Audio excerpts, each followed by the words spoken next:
de Viguerie. Bonjour. Grande photoreporter, vous avez raflé de nombreuses récompenses, à l'instar du WordPress Photo, du prix Bayeux Calvados des correspondants de guerre ou du Visa d'or humanitaire du Comité international de la Croix-Rouge. Plus récemment, vous avez remporté l'un des plus prestigieux prix du photojournalisme au monde, le Visa d'or Paris Match News. Comment êtes-vous devenu reporter de guerre ? Alors, j'ai commencé par faire du droit et je me suis rendu compte que c'était pas pour moi et donc j'ai fait une école de photo en Angleterre.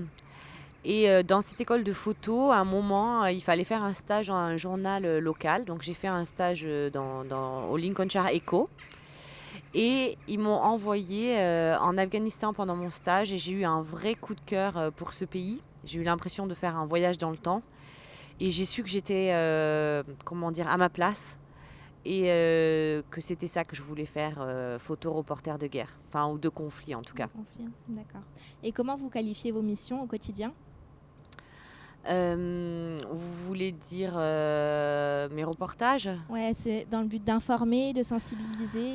Alors pour moi, les reportages qu'on essaye de faire, c'est une espèce de vision sur le monde, c'est de pouvoir être les yeux des lecteurs qui ne peuvent pas forcément aller dans ces endroits ou qui n'ont peut-être pas forcément envie d'y aller non plus, et de rapporter des histoires humaines sur ce qui se passe dans ces pays, mettre des visages sur des chiffres et humaniser les conflits. Et comment vous faites pour humaniser si parfois la barrière de la langue se pose ? En fait, à chaque fois qu'on part en reportage, on travaille avec un fixeur, c'est-à-dire une personne qui va nous guider dans le reportage, qui vit sur place, qui a un bon carnet d'adresses, qui sait où aller et qui va aussi nous servir de traducteur. Donc Manon, avec laquelle je travaille en binôme depuis maintenant 13 ans, qui elle écrit, pose ses questions en anglais souvent et elle nous est traduite ensuite dans la langue du pays dans lequel nous sommes. Et vous avez parcouru énormément de continents ensemble. Comment vous trouvez vos idées de reportage ? Alors on trouve un peu en gardant nos oreilles et nos yeux bien ouverts sur internet. Parfois c'est des amis aussi ou des connaissances qui nous parlent d'un sujet. Ou parfois on va dans un pays, on couvre un sujet et on se rend compte qu'il y a un autre sujet à côté qui serait aussi intéressant de faire. Et puis on garde contact avec certains de nos fixeurs avec qui on a déjà travaillé auparavant, qui vont nous dire « Ah bah tiens, regarde, en ce moment il se passe ça dans mon pays ». On se penche dessus, on regarde et si on trouve qu'il y a une histoire qu'on aimerait raconter, on part. D'accord, super. Et vous avez couvert des scènes saisissantes un peu à travers le monde, reflétant une cruauté sans nom comme la famine au Yémen ou les enfants issus de viols parmi le peuple Rohingya. Lorsqu'on rentre avec des images aussi saisissantes qu'on a mis des mois à capturer, on ressent quoi exactement ? Un soulagement ou une certaine appréhension face à la réception de ces images ?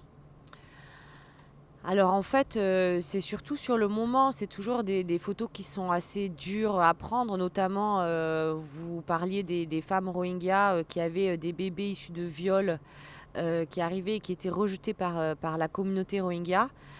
Parce que souvent quand elles nous racontent leurs histoires, évidemment elles pleurent, on leur fait revivre des instants difficiles. On se sent un peu intrus dans cette situation. Mais nous, ce qu'on leur doit, je crois, c'est de revenir avec justement les images les plus saisissantes pour rendre justice en fait au cadeau qu'elles nous font d'ouvrir leur cœur, leur intimité. Et voilà, il faut juste, parfois c'est gênant, moi ça m'arrive de prendre des photos et je pleure en même temps et je m'excuse après et je dis je suis désolée, j'ai pris des photos, mais c'est pour que en fait quand je je rentre en France, les gens comprennent la douleur et soient touchés. Et normalement les gens comprennent que c'est aussi ça sert leur histoire ou leur cause. Après, on sait que dans ce métier, on va souvent rentrer avec des fantômes dans nos valises. Mais on sait que c'est les risques du métier. Et voilà, ça fait aussi partie des choses avec lesquelles il faut vivre. D'accord, très bien. Et l'un de vos reportages les plus récents, c'est sur la crise actuelle au Venezuela, si je ne m'abuse. Oui. Et quelque chose m'a vraiment saisi dans les images que vous avez prises. C'est les contrastes que vous avez immortalisés entre richesse et pauvreté ou entre pouvoir et démunis. Est-ce que vous aviez une intention avant de partir sur le terrain et quelle était-elle ? Alors en fait, on n'avait pas vraiment cette intention-là. À la base, on devait partir au Venezuela et plutôt couvrir l'ultra richesse des gens du Venezuela qui en fait se font de l'argent sur le régime mis en place par Maduro.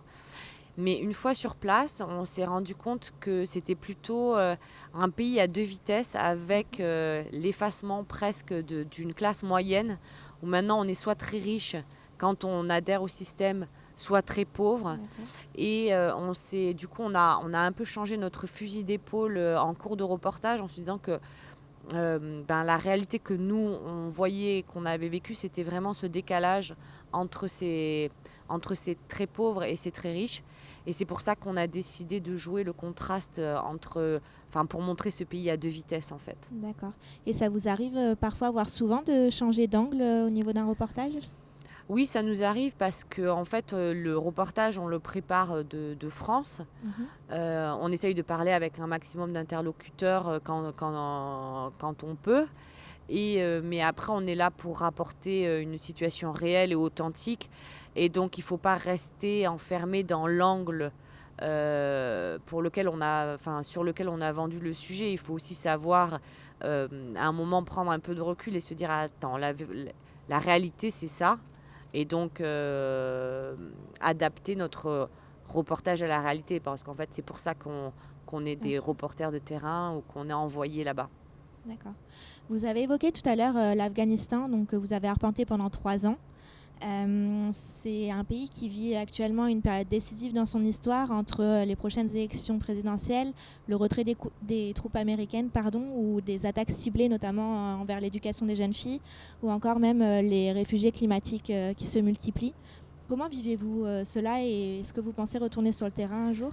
Alors j'ai mon visa pour l'Afghanistan et je vais y retourner en novembre, je pense. Parce que c'est un pays que je connais bien, un pays qui est cher à mon cœur. Et j'avoue, c'est quand même un peu désespérant de voir qu'on en est presque revenu à la case départ, malgré ces millions, je pense même de milliards de dollars et d'euros qui ont été dépensés. Malgré toutes les pertes humaines dues au conflit et aux attentats. Et c'est un peu désespérant de se dire qu'on en est là, quoi. Retour comme si ne s'était rien passé. Encore pire, puisque maintenant, les Afghans n'ont même plus l'espoir que le pays peut sortir d'une crise, puisque apparemment, on a tout essayé et rien n'a marché. Et vous avez une idée d'angle à traiter au mois de novembre si vous y retournez ? Mais je pense que l'angle, ça va être ça. Afghanistan, retour à la case départ. Il y a une famine qui sévit dans le centre du pays. Les talibans qui sont revenus en force. Les femmes qui n'ont pas plus de liberté qu'avant.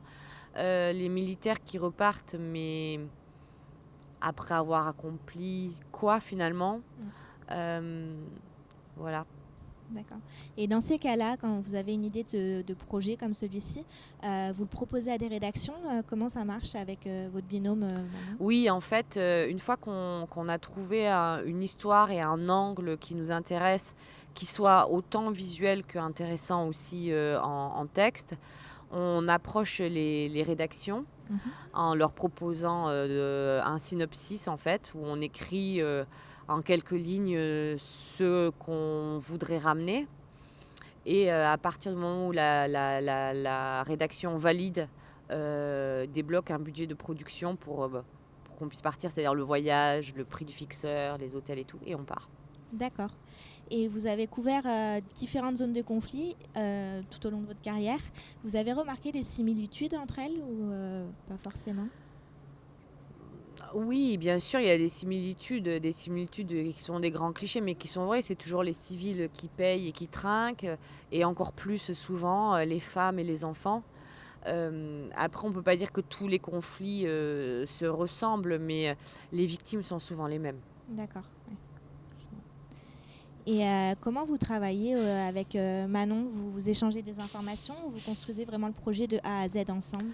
Alors vraiment, on construit le projet de A à Z ensemble, et tous les soirs quand on est sur le terrain, on fait une espèce de récapitulatif de la journée, de ce qui manque en texte, de ce qui manque en photo, et on travaille vraiment à écrire la même histoire, elle avec ses mots, moi avec mes images.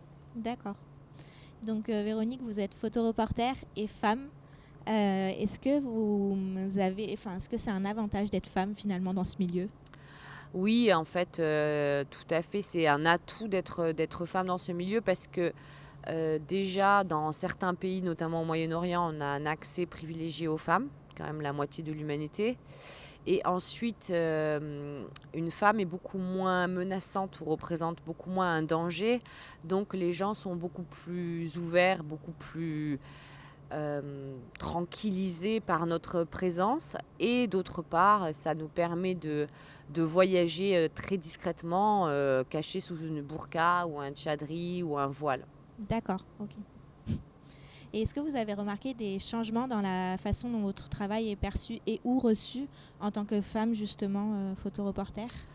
Je crois avec Manon, au début, on a dû vraiment faire nos preuves encore plus en tant que femme, de montrer qu'on pouvait le faire, et que oui, on pouvait couvrir des terrains de conflit qui étaient traditionnellement plus confiés à des hommes.